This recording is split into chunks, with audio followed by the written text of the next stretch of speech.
बिस्मिल्लाहिर्रहमानिर्रहीम। अस्सलाम वालेकुम नाज़रीन, आप यूट्यूब चैनल देख रहे हैं। मैं इमरान ख़ान हूँ। सबसे पहले तो DGI-SPR ने सीनियर सहाफ़ियों से एक मुलाकात की है और ये मुलाकात रावलपिंडी में हुई है। इस मुलाकात की तफसीलात मैं आपके सामने रखता हूँ। देखें, जमहूरियत कितनी ज़बरदस्त चीज़ है और अवामी ताकत या अवाम का मैंडेट जहाँ पे मनवा लिया जाए वहाँ पे इदारे कितने बेबस हो जाते हैं। आज से अभी चंद हफ्ते पहले की बात है, यही DGI-SPR सुहेल अफरीदी को कबूल करने पर तैयार नहीं थे। वो ये कहते थे ऐसी सूबाई हुकूमत हमें कबूल नहीं है, या वो इसको तस्लीम नहीं कर रहे थे। रिजेक्टेड वाला एक बयानिया था उनका। लेकिन आज उन्हें कहना पड़ा सुहेल अफरीदी के बारे में। क्या कहना पड़ा, ये दो जुमलों में आपको कहानी पता चल जाएगी। सुहेल अफरीदी खैबर पख्तूनख्वा के वज़ीर आला हैं, ये उन्हें कहना पड़ा। जिसके वज़ीर आला बनने से पहले ये उसको वज़ीर आला मानने को तैयार नहीं थे, आज उन्हें कहना पड़ा कि वो खैबर पख्तूनख्वा के वज़ीर आला हैं। फिर एक और बात उन्होंने की, मुंतखब सियासतदान रियासत बनाते हैं और इदारों को रियासत के साथ काम करना होता है। अब ये है वो डेफिनेशन जो आईनी तौर पे एक रियासत की डेफिनेशन है। पाकिस्तान में हमारे कुछ टाउट्स और जो मिलिट्री एस्टेब्लिशमेंट के लोग हैं वो ये बयानियाँ फैलाते रहते हैं कि शायद इदारी रियासत है या फ़ौज खुद रियासत है। जो फैसला मिलिट्री एस्टेब्लिशमेंट कर ले वही रियासत का फैसला होता है। देखिए, प्रैक्टिकली तो यही होता है पाकिस्तान में, लेकिन हकीकत इसके बरक्स है। आईने पाकिस्तान में साफ लिखा हुआ है कि रियासत की डेफिनेशन क्या है। जो अवाम के मुंतखब नुमाइंदे हैं वही रियासत बनाते हैं और जो वो हुक्म देते हैं वही रियासती इदारों को पूरा करना होता है। यानी ये पाबंद होते हैं अवामी नुमाइंदों के अहकामात को बजा लाने के। अब DGI-SPR ने जो प्रेस कॉन्फ्रेंस की उसमें और बहुत सारी बातें हैं। देखें, इसका जो मेन मकसद था वो पाकिस्तान और अफगानिस्तान के हालात था और दहशतगर्दी के हवाले से था। ज़्यादा बात उसके ऊपर हुई है कि अफ़गानिस्तान के साथ लड़ाई कैसे शुरू हुई, वो कहाँ तक पहुँची, कितने ऑपरेशन किए गए, खैबर पख्तूनख्वा की सूरत हाल क्या है, दहशतगर्दी को कैसे कंट्रोल करना है। फिर इसमें कहीं ना कहीं थोड़ी बहुत पॉलिटिक्स आ जाती है हर दफ़ा, क्योंकि पाकिस्तान की फ़ौज ने इतना अरसा सियासत की है कि अब सियासत के बगैर उनकी कोई भी ब्रीफिंग या कोई भी उनकी प्रेस कॉन्फ्रेंस वो हो ही नहीं सकती, मुकम्मल ही नहीं होती। उनसे सवालात भी सियासी किए जाते हैं। सब जानते हैं कि सियासत तो यही करते हैं। तो एक तो उन्होंने ये कहा बार बार कि फ़ौज जो है वो हिफाजत की जिम्मेदारी पाकिस्तानियों की उठाएगी, फ़ौज अपनी जिम्मेदारियां पूरी करेगी। और साथ उन्होंने अफ़गानिस्तान के ऊपर बार बार दबाव डाला कि भाई आप TTP को हमारे हवाले करें या दहशतगर्दी से रोकें, क्योंकि अफ़गानिस्तान से पाकिस्तान में दहशतगर्दी नहीं होनी चाहिए। ये बात उन्होंने बार बार अफ़गान हुकूमत से कही। मुज़ाकरात के हवाले से भी उन्होंने बातचीत की। फिर उन्होंने कहा अफ़गानिस्तान में मौजूद दहशतगर्दों ने यहाँ से भाग कर वहाँ पनाह ली है और दहशतगर्दी आपने कंट्रोल करनी है वहाँ पे, और ये कैसे करनी है ये आपका काम है। ये हमारे लोग थे, जब यहाँ दहशतगर्दी के खिलाफ ऑपरेशन किया भाग गए, इनको हमारे हवाले करें, हम इनको आइन और कानून के मुताबिक डील कर लेंगे। फिर DG साहब ने कहा कि दहशतगर्द और TTP मिलकर अफ्यून काश्त करते हैं। ये मंशियात की काश्तकारी होती है पाकिस्तान और अफ़गानिस्तान के बॉर्डर के साथ साथ। तो एक चीज़ मैं आपको बताता हूँ कि तालिबान की पहले जब हुकूमत आई थी ना, तो उन्होंने ये जो मंशियात की काश्त है ये ज़ीरो कर दी थी और उसकी वजह से एक बहुत बड़ी इंडस्ट्री बंद हो गई थी पाकिस्तान और अफ़गानिस्तान में। और अब क्योंकि मैंने जब पाकिस्तान का बॉर्डर क्रॉस किया, मैं अफ़गानिस्तान गया, तो मैंने खैबर पख्तूनख्वा से लेकर बलूचिस्तान तक तमाम दूर दराज इलाकों में ट्रैवल किया और मैंने इतने खेत देखे मंशियात के, पोस्ट की, मैंने इतनी काश्त देखी कि मैं हैरान रह गया कि इस तरह तो पंजाब में गंदम नहीं उगती, सिंध में गंदम नहीं उगती, जैसे वहाँ पे मंशियात उगी हुई थी। और मैंने देखा कि सिक्योरिटी की गाड़ियाँ उनके बीच में से गुजरती हैं, बल्कि बहुत सारी जगहों पे मुझे पता चला कि ये सारा काम मिल मिला के होता है। इंतज़ामिया भी शामिल है, सिक्योरिटी इदारे भी शामिल हैं, जो वहाँ मकामी दहशतगर्द हैं वो भी शामिल हैं, जो मकामी तगड़े लोग हैं वो भी शामिल हैं, जिनकी ज़मीनें हैं वो भी शामिल हैं। और एक आपको हैरत की बात बताता हूँ कि पाकिस्तान में ना इसके कारीगर नहीं है। ये जो पोस्ट की काश होती है ना, ये जो छोटा सा वो टिंडा जैसा बना हुआ होता है, मुझे वहीं पता लगा उन दिनों में ये कि इसको एक कट लगाया जाता है, इसमें से जो मवाद निकलता है उसको फिर आगे प्रोसेस किया जाता है। तो ये फ़न जो है जिन लोगों को आता है ये काम, वो अफ़गानिस्तान में रहते हैं, रोज़ाना की बुनियाद पे उन लोगों को पाकिस्तान में लाने के लिए सेफ़ पैसेज दिया जाता है। वो पाकिस्तान आते हैं, अपना काम करते हैं, 1-2 दिन रहते हैं, फिर वापस जाते हैं, फिर वापस आते हैं, फिर अपना काम करते हैं। ये रास्ता कौन देता है? एक बड़ा सवाल है। तो ये सवालात तो हैं। देखें, यहाँ पे आवे का आवा ही बिगड़ा हुआ है, सारी चीज़ें ठीक करने की ज़रूरत है। फिर वादिया तीरा के ऑपरेशन के बारे में उन्होंने बात की। फिर गवर्नर राज के बारे में जब सवाल किया गया तो उन्होंने कहा कि ये हमारी नहीं, वफाकी हुकूमत की ज़िम्मेदारी है। जो लोग मसाजिद और मदारस पर हमले करते हैं, हम उनके खिलाफ़ कार्रवाई करते हैं, और गवर्नर राज जो है वो हुकूमत का फ़ैसला हो सकता है, ना ये हमारा फ़ैसला है, ना हमारी ज़िम्मेदारी है। फिर अफ़गानिस्तान के साथ सीज़ फायर पे उन्होंने कहा जी कि क्योंकि अफ़गान तालिबान उस लड़ाई में दोस्त ममालिक के पास चले गए, तो इसलिए हमारा उनके साथ सीज़ फायर हो गया था। फिर गज़ा में फ़ौज भेजने के सवाल के ऊपर उन्होंने कहा कि ये पार्लियामेंट का काम है, पार्लियामेंट विल डिसाइड कि गज़ा में फ़ौज भेजनी है। लेकिन फिर आसिम मुनीर साहब डोनाल्ड ट्रंप से क्यों मिल रहे थे, और डोनाल्ड ट्रंप क्यों हर जगह पे आसिम मुनीर साहब की तारीफ़ें करते हैं? देखिए ना, ये तो पॉलिटिकल गवर्नमेंट का अगर काम है तो पॉलिटिकल गवर्नमेंट ही करेगी ना। लेकिन डोनाल्ड ट्रंप ने कहा कि आसिम मुनीर ने और शहबाज शरीफ ने उन्हें यकीन दहानी करवाई कि फ्रॉम द बिगनिंग, यानी बिल्कुल आगाज़ से ही हम आपके साथ हैं। तो फिर इसमें तो किरदारदही होना चाहिए था। गज़ा फ़ौज भेजने का कहते हैं जी पार्लियामेंट फ़ैसला करेगी, लेकिन पार्लियामान वही फ़ैसला करेगी जो उसको एस्टेब्लिशमेंट कहेगी, ये भी एक हकीकत है। फिर एक और चीज़ उन्होंने कहा जी मुज़ाकरात दहशतगर्दों के साथ नहीं हो सकते, ये अब उन्होंने सेट पैटर्न बताया। साथ ही उन्होंने कहा कि तालिबान हमारे कभी भी फेवरेट नहीं रहे, हालांकि सारी दुनिया जानती है कि तालिबान को बनाया ही पाकिस्तान ने अमेरिका के साथ मिलकर। यहाँ पे डॉलरों का खेल खेला जाता था, यहाँ ट्रेनिंग कैंप्स बनाए गए थे कबायली इलाकों में, यहाँ से ट्रेंड कर कर के इन्हें अफ़गानिस्तान भेजा गया जहाद के नाम पे। फिर कभी ये जहादी बन जाते हैं, कभी दहशतगर्द बन जाते हैं, फिर जहादी बन जाते हैं, कभी गुट तालिबान आ जाते हैं, कभी बैड तालिबान आ जाते हैं। तो पाकिस्तान की जो पॉलिसी है वो कांस्टेंट रही नहीं है, और अगर कांस्टेंट पॉलिसी पाकिस्तान की होती इन मामलात में तो आज पाकिस्तान के ये हालात ना होते। फिर उनसे जब एक सवाल किया गया ख़ास तौर पे सुहेल अफरीदी को लेकर, तो फिर उन्होंने गुरेज़ किया कि जी मैं ये कह नहीं सकता, क्योंकि देखिए आज सीनियर जर्नलिस्ट वहाँ पे मौजूद थे। तो DGI-SPR ने बड़ी मोहतात प्रेस कॉन्फ्रेंस की है। वो चीज़ें जिनका इदराक उन्हें चंद दिन पहले नहीं था, जो अग्रेशन, जो गुस्सा सियासी नुक्ता नज़र से उनके अंदर था, वो आज दिखाई नहीं दिया। उसकी 2 वजूहत हो सकती हैं। एक तो ये कि उन्हें अंदाज़ा हुआ कि उन्हें बहुत बुरी शिकस्त हुई है और हुकूमत पाकिस्तान तहरीक इंसाफ ने अपनी बना ली है, बंदे तोड़ने में कामयाब नहीं हो पाई एस्टेब्लिशमेंट। या दूसरा महीना ये नवंबर एक वजह हो सकता है कि कम से कम नवंबर के महीने में जब तक कि एक्सटेंशन के मामलात नहीं हो जाते, आईनी तरमीम के मामलात नहीं हो जाते, तब तक इससे बाहर रहा जाए। आईनी तरमीम पे उन्होंने कहा जी ये भी हुकूमत का काम है, हमारा तो नहीं है। हालांकि हुकूमत के लोगों से हम बात करें तो वो कहते हैं जी हमें तो पता ही नहीं है तरमीम क्या आ रही है, ये तो एस्टेब्लिशमेंट बना के हमें दे देती है, और जो हमें बना के दे देती है उसके मुताबिक हमें तरमीम करनी पड़ जाती है। तो हमें तो ये भी नहीं पता होता कि डिस्कशन क्या हुई है, मुसवदा ला के दे दिया जाता है।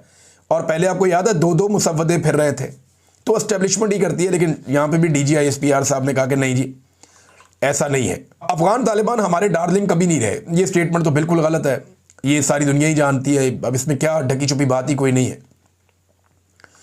बलूचिस्तान में सियासतदानों और दहशतगर्दों का गठजोड़ कम हो गया, ये बड़ी अच्छी बात है अगर ये कम हो गया है तो। और इसके अंदर जो है वो नौजवानों को इन्वॉल्व करना चाहिए। जो नौजवान बलूचिस्तान के सियासत में दिलचस्पी लेते हैं उनके लिए रास्ता खुलना चाहिए, उनके लोगों को उनके हुकूक देने चाहिए ताकि मामलात बेहतर हों। दहशतगर्दों को पनाह देने वाले सहूलतकारों को नुकसान पहुँचना कोलेटरल डैमेज नहीं है। ये कोलेटरल डैमेज के मामले में ना बड़ा फड्डा पड़ा हुआ है, क्योंकि देखें बच्चों की शहादतें होती हैं, ख़वातीन की शहादतें होती हैं, तो उनको तो फिर आप कोलेटरल डैमेज ही कहेंगे ना। उसे आप ये तो नहीं कह सकते कि ये कोलेटरल डैमेज नहीं है। छोटे बच्चे अगर शहीद हो जाते हैं तो वो कौन से दहशतगर्दों को सहूलतकारी कर रहे होते हैं, ये तो नहीं है। दूसरा, एक और भारत के हवाले से उन्होंने कहा कि भारत गहरे समुद्र में एक और फॉल्स फ्लैग ऑपरेशन की तैयारी कर रहा है, ये भी जनाब DGI-SPR ने कहा।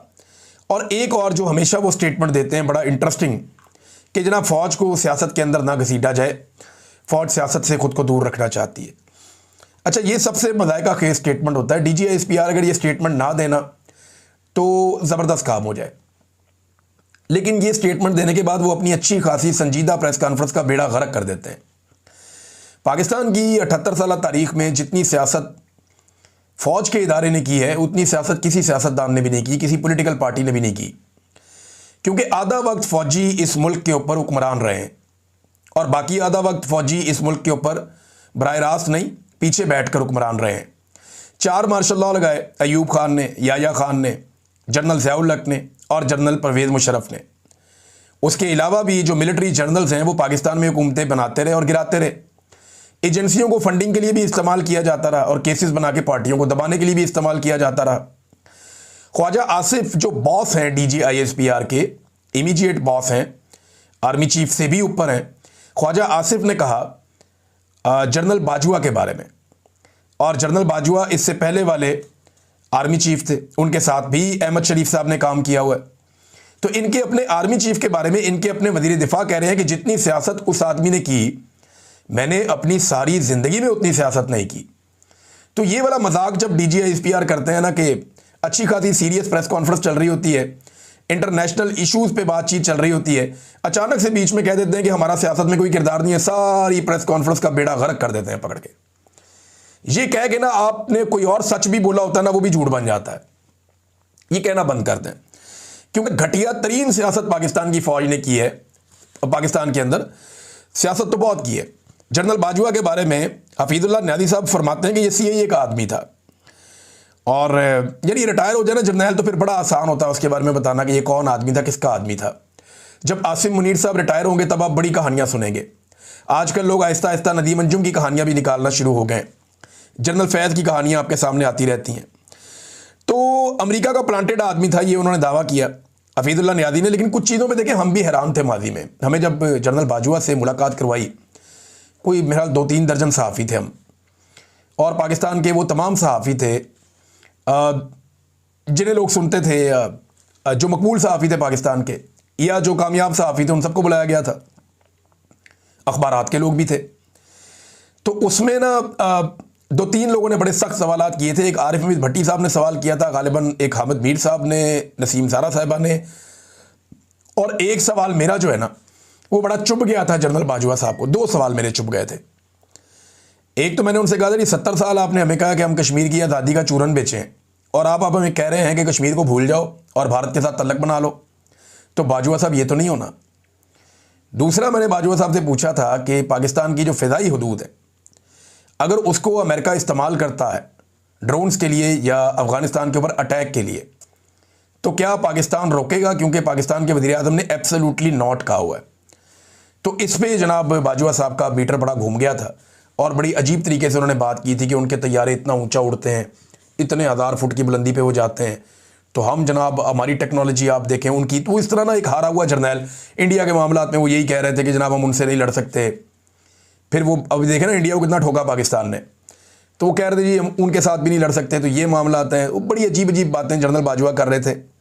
फ़लस्तीन और इसराइल के बारे में अक्सर वो सहाफ़ियों से कहते थे कि इस पे ऊपर डिस्कशन करो कि इसराइल को क्यों ना तस्लीम किया जाए। आप इस पे डिस्कशन तो करें, लोगों के सामने बात तो रखें। तो ये आज हफीजुल्लाह न्यादी साहब ने बड़ा खुलकर कह दिया कि अमेरिका का प्लांटेड आदमी था और CIA का एजेंट था जनरल बाजवा। अब देखना ये है कि ये जो अभी जर्नैल हैं जब ये रिटायर होंगे तो इनके बारे में फिर मुस्तकबिल में हमें क्या पता चलता है, बड़ा इंपॉर्टेंट है। एक और चीज़ मैं आपके सामने रखता हूँ कि तालिबान ने एक बड़ा खौफनाक इल्ज़ाम लगाया पाकिस्तान के ऊपर। उन्होंने कहा जी अमेरिकी ड्रोन जो है वो पाकिस्तान की फ़िज़ाई हदूद से अफ़गानिस्तान में दाखिल हो रहे हैं और अफ़गानिस्तान के अंदर अटैक कर रहे हैं।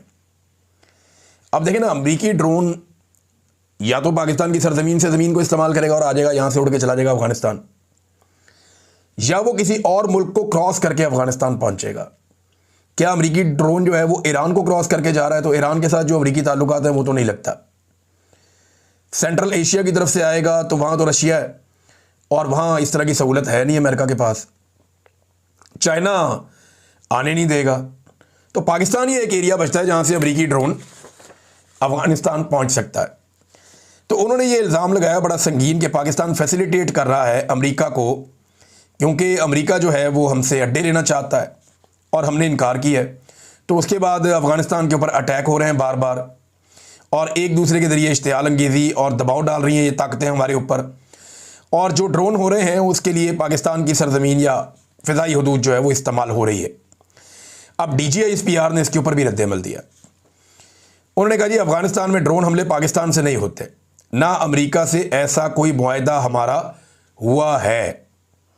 ये जनाब DGISPR साहब ने कैटेगोरिकली ये बात की कि जी ऐसा नहीं हुआ, ये जो ड्रोन हमले हैं ये पाकिस्तान से नहीं होते और हमारा ऐसा कोई मुआहदा नहीं हुआ।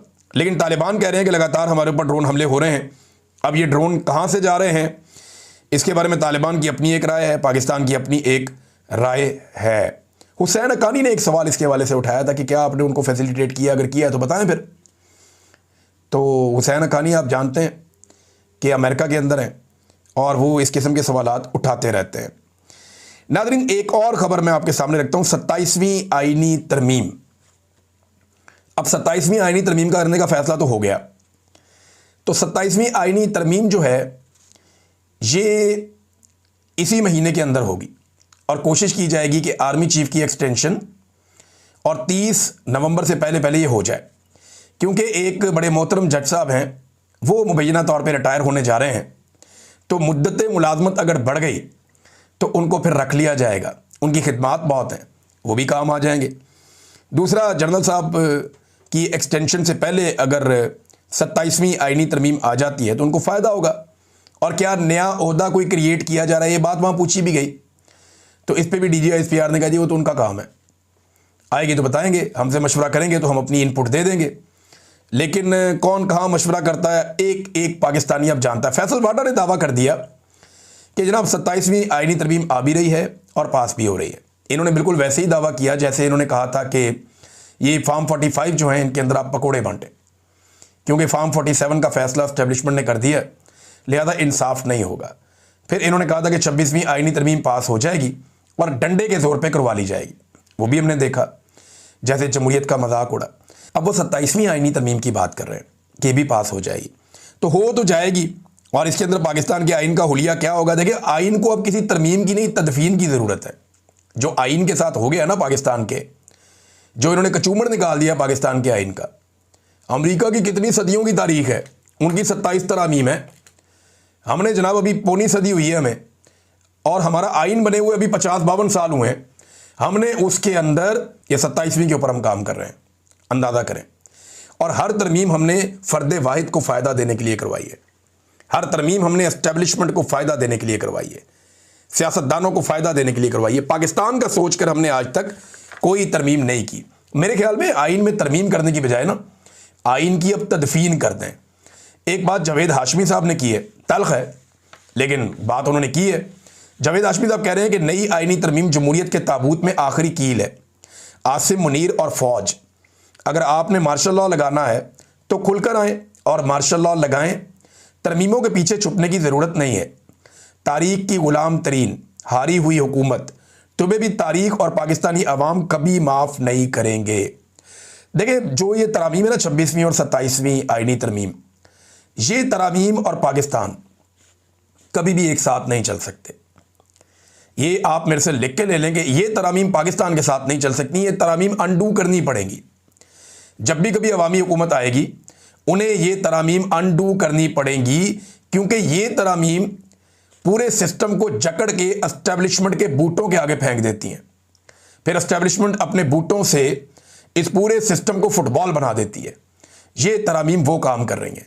तो आइन अब एक किताब की बजाय एक फुटबॉल बन जाएगा जो एस्टेब्लिशमेंट की खेल कूद के काम आएगा, वो इसको एंजॉय करेंगे। ये हालत पाकिस्तान के आइन की जा रही है। तो इसीलिए मैं कह रहा हूँ कि अब इसको किसी तरमीम की नहीं, तदफीन की ज़रूरत है, और कुछ बाकी नहीं रह गया। नाज़रीन, एक और डाटा आया मेरे पास, ये बड़ा इंटरेस्टिंग डाटा है और ये यूनाइटेड नेशन का डाटा है।